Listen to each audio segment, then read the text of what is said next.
Hey everybody, Sue Talks. How are you? I'm okay. It's a Saturday. We're chugging along. There's no replacement for real, like, love and trust. Like, it's just not something that you can make out of nothingness. It takes a boatload of intention, and you cannot get there if you have constructs around your self that you're hiding.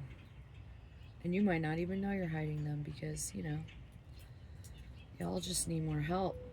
You gotta crack open the egg and see if it's a double yolk. Or, I don't know.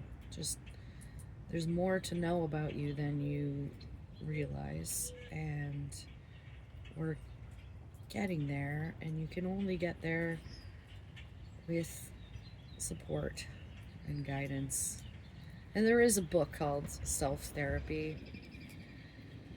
Um, it's about internal family systems. It's the Russian doll theory, where there's many yous inside of you, and certain yous come out when, like the self-sabotaging you comes out to kiss somebody in front of the chick that you're dating so that she's like, oh, I see. Making those dramatic maneuvers that, like, that's you, but it's also like maybe it's drunk you know what I'm saying?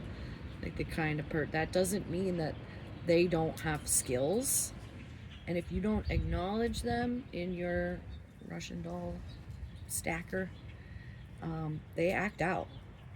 They will be heard, they will be seen. And it's hard, like, there are moments when you're like, oh, I'll just read this book about self-therapy and I'll be able to fix myself without having to do all the work. I can do this work and do the internal family systems work, but it's like buying a curriculum. Yeah, maybe it'll work for you, but maybe it won't. Maybe the counselor that you picked that, to do talk therapy with is not a fit, and so you have to go, it's not that this won't work, it's this dynamic between you and I won't work, right? And you can't compare other people's journeys, but it does help to gain perspective on the myriad of different ways that you can experience trauma, because it's everyday life for some people. It could be your parents, it could be the person that you're dating. You don't realize that you're in this pattern because you're worried or you're anxious or you're too focused on how you're not regulated, that you can't make a smart choice about, maybe this isn't my partner, this isn't the good pair, this isn't somebody who actually has my best interest in mind. You have to be able to get out of your head, and it's super exhausting. That's why sometimes I get on here and I'm popping off, and sometimes I come on here and just gotta be mellow and hold space for the possibility.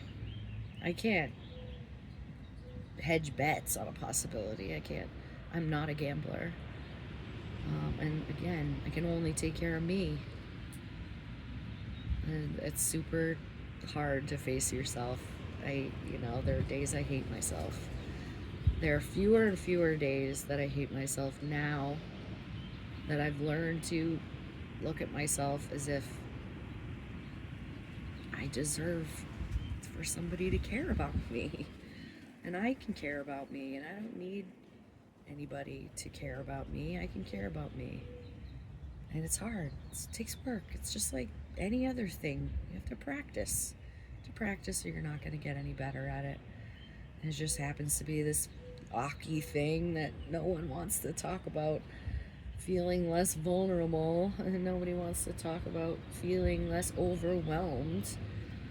Or maybe you don't want to talk about what true love looks like, true love of self looks like, because you've been pounding yourself down for so many years that sometimes it feels like there's not enough to, even sweep up into a dustpan, and I get that. And that's an okay feeling, emotion to have.